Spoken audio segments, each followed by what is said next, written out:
14h-16h, Brigitte Lahaie, Sud Radio. Nous évoquons nos émotions, notre difficulté à les exprimer, à les comprendre avec Ariane Calvo qui est avec nous, psychologue, auteur de l'autonomie émotionnelle aux éditions Robert Laffont. Et on commence avec vous, Alex. Bonjour. Bonjour Brigitte et bonjour Ariane, votre invitée. Bonjour. Et bonjour à vous, merci d'être avec nous. Merci. Alors oui, donc en fait dans votre intro vous avez dit quasiment un petit peu tout ce que j'allais exprimer dans l'idée de... En fait avec la personne avant on avait parlé surtout de la peur, parce qu'il y a plein d'émotions que j'ai du mal à exprimer, mais la peur en l'occurrence surtout par rapport à quelqu'un d'autoritaire ou qu'on pourrait dire de personnalité forte, c'est-à-dire où c'est quelqu'un qui est un chef ou un médecin, quelqu'un qui représente l'autorité. Enfin bon, d'accord. Mais ça veut dire déjà que vous ressentez de la peur quand vous êtes face à quelqu'un qui a une figure d'autorité. Tout à fait. Mais donc vous la ressentez. Tout à fait, oui. Beaucoup plus de... Mais vous ne savez pas la gérer, je suppose, c'est ça? Alors, avec le temps, comme j'ai expliqué, c'est que mieux qu'avant, je suis toute jeune là, donc mieux qu'avant, j'arrive aujourd'hui à me positionner en sachant dire que ça je ne veux pas ou que ça ne me convient pas, en expliquant que voilà. Et souvent, non, j'y arrive pas. Je reviens dans mes schémas de plus jeune, où là j'étais absolument incapable, j'étais transie quoi. Et on pouvait me dire de faire tout et n'importe quoi, du moment qu'il fallait que j'écoute quoi. Donc, alors qu'en fait, je ne voulais pas. Et quand vous étiez jeune, ça se traduisait comment? Vous étiez hypnotisé, vous aviez tendance à fuir ou vous répondiez, vous vous agressiez? Parce qu'il y a trois réactions. Hypnotisée, je crois, oui. Des fois, je devais fuir, mais c'est plutôt hypnotisé, ouais, plutôt comme sidéré. la souris face au serpent? Sidéré. Sidéré, ouais. Oui, pardon, sidéré serait le mot exact, oui. Ouais. C'est tout à fait ça. Donc cette peur, pas savoir Et aujourd'hui, vous êtes toujours sidéré. Qu'est-ce que vous diriez? Ça m'arrive encore. Et par contre, quand ça m'arrive, déjà à l'époque, j'avais la même réaction, mais j'en étais pas tellement au courant. Et aujourd'hui, je sais que ça me met en colère aussi. Voilà. Et la colère, je la retourne contre moi parce que je m'en veux de pas de retomber dans des schémas où je ne sais pas me protéger parce que voilà, c'est ce que vous disiez, toutes les blessures d'enfants où il y a eu des traumas terribles et où j'ai pas pu soit être protégée, parce qu'on peut se protéger quand on est enfant, mais ou soit aujourd'hui étant adulte, me protéger moi-même. En général, quand on est enfant, c'est mieux que ce soit nos parents qui nous protègent. Exact, bien sûr, oui, non, c'est sûr. Mais c'est bien de le rappeler de temps en temps. C'est ça. Alors du coup, c'est important, il y a plusieurs choses qui sont intéressantes dans ce que vous dites. La première, c'est que c'est très probablement une peur fondamentale que vous avez.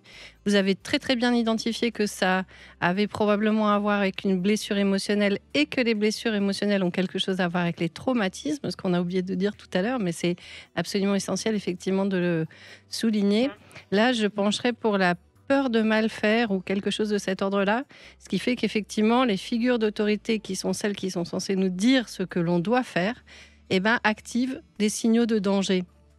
Probablement parce que dans votre enfance, les traumas viennent toujours du fait de ne pas avoir su répondre à une attente et que ça devait créer des réactions assez impressionnantes, voire vécues comme dangereuses de la part de vos figures d'autorité initiales. Alors ça laisse une empreinte, c'est ce que j'essayais de dire tout à l'heure, cette empreinte émotionnelle là qui teinte un peu toutes nos relations ensuite avec cette peur fondamentale et cette blessure émotionnelle qui en est issue. C'est vraiment là qu'il faut aller chercher le traumatisme, je pense, et essayer de soigner, peut-être en remontant dans le temps avec un professionnel, mais vous pourriez aussi y arriver toute seule, je pense, essayer de remonter à ce qui vous a été imposé et qui n'était pas juste. Parce que dans la colère, c'est très différent de la peur. Dans la peur, il y a vraiment ce signal de danger. Dans la colère, il y a le sentiment de ne pas avoir été respecté, que notre identité profonde est piétinée presque. Et je pense que c'est ce qui a dû se passer enfant. Et donc ça réactive cette peur-là. Je précise d'ailleurs, j'ai oublié de le dire, j'avais promis de le dire pourtant. Ce livre Psychiatrice dont on parlait, c'est Chaby Langlois qui en est l'auteur et qui aborde justement les 7 blessures d'enfance principales. Donc Alex, ce qui est déjà pas mal, c'est que vous avez repéré, c'est-à-dire que vous n'êtes plus victime de quelque chose qui vous envahit et que vous ne savez pas trop bien. Exactement. J'imagine que vous en sentez les premiers prémices tout de suite. Oui, mais j'ai beaucoup travaillé, hein, près de 20 ans avec des très bons thérapeutes. Et bon, après j'ai un petit peu lâché, ces dernières années, mais ce qui est un peu frustrant, c'est que c'est exactement ce que vous avez dit, hein, c'est piétiner complètement. C'est au-delà de ça, c'est dans le sens où on a été construit dans l'idée de ne pas déranger et de ne surtout pas exister. Et alors, Donc, j'allais vous dire, ouais. justement, vous, votre défi à vous, ça va être d'exister plus. Et voilà, c'est ça. Mais déjà, Alex, est-ce que vous pourriez, quand vous avez senti, quand vous sentez justement hein, cette peur qui vous envahit, est-ce que vous pourriez avoir votre petite voix intérieure qui vous dit allez, positionne-toi. Et peut-être que vous pourriez même prendre une posture que vous allez travailler, par exemple, en mettant bien les deux pieds ancrés dans le sol. Ancrés dans le sol. Exactement. Merci de m'aider, Ariane Calvo. Et de respirer profondément avec le ventre et non pas avec la poitrine. Et de vous dire, attention, hein, je suis là, je tiens debout. Et j'ai ma place. Et j'ai ma place. Vous voyez, ça paraît tout bête, mais si vous pouvez le faire, je vous assure qu'il y aura tout doucement un petit changement. Et l'autre en face s'en rendra compte de manière tout à fait subtile et pas du tout concrète, mais il s'en rendra compte. Parce que il y a quelque chose qui doit vriller chez vous quand vous êtes dans cet état-là. Du coup, il prendra sa place aussi. Ce qui veut dire qu'il n'empiétera pas sur la vôtre. Il ça m'est déjà arrivé. Ça. Oui, ça m'étonne je l'ai pas. vu, je l'ai vécu.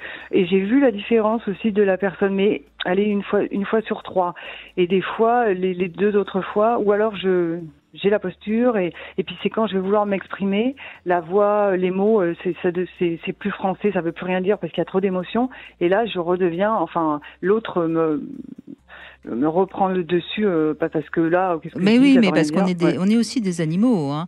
Exactement. Et donc, si on sent que vous avez peur, on en profite. Hein, mais je vous dis encore une fois, c'est un travail de longue haleine. Oui. Mais ne désespérez pas, je vous assure que vous pouvez tout doucement prendre votre place. Et je crois que le terme est bien choisi. Oui, ça vaut le coup de persévérer effectivement à prendre sa place parce que ça va devenir un nouveau réflexe si vous vous exercez.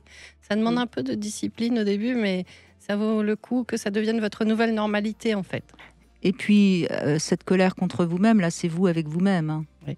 Et donc ça, c'est quand même indispensable de comprendre que votre colère contre vous-même, il faut la diriger vers celui ou celle qui vous a piétiné quand vous étiez enfant. Hein. Oui, il est temps de peut-être lui écrire une lettre virulente et puis de la brûler et puis de passer à autre chose. Hein. Parce que franchement, vous n'allez pas toute votre vie continuer à vous juger coupable de quelque chose dont vous n'étiez pas responsable. Exact. Non, mais c'est sûr. C'est dommage parce qu'il n'est plus dans votre vie probablement. En tout cas, il ne peut pas avoir la même emprise. Et en fait, par cette empreinte émotionnelle que vous nourrissez parfois, en la laissant faire, vous le laissez exister. Alors que là, il suffirait vraiment de décider et d'agir en fonction du fait que vous avez décidé qu'il ne pouvait plus agir dans votre vie. Voilà. Au travail, Alex. Et oui, c'est un travail de toute une vie, je pense, en fait. Mais oui, mais ce qui est important, c'est le chemin, c'est pas... Exactement, voilà. Exactement. Merci beaucoup, Alex, en tout cas, merci de cet échange. Qui est